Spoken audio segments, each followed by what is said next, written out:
Aniq bilaman, endi do'konlardan kolbasa sotib olmaysiz. Tovuq go'shtidan juda mazali kolbasa tayyorlaymiz. Tovuq son go'shtini suvagidan ajratib olasiz.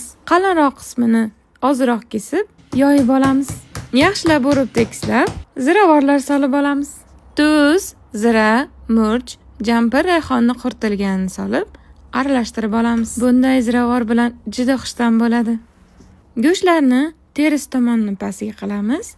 Hammasini ustma-ust ketma-ket terib chiqamiz. Ziravorlarni sepib olgach, kesilgan ko'krak tovuq go'shtini o'rtasiga terib chiqamiz. Ustidan yana jambir, rayhon sepib, o'rab olamiz. Duxovkada pishirish uchun maxsus paketga o'rab oldim. Chetlarini mahkam qilib o'rab oling. So'ngra suvga solib qaynatib olasiz. 2 soat qaynagach, sovutgandan so'ng paprika sepib, strech qog'ozga mustahkam o'rab oldim. Muzlatgichda bir kecha turgandan so'ng dasturxonga tortsangiz bo'ladi. Mazasiga gap yo'q bo'ladi.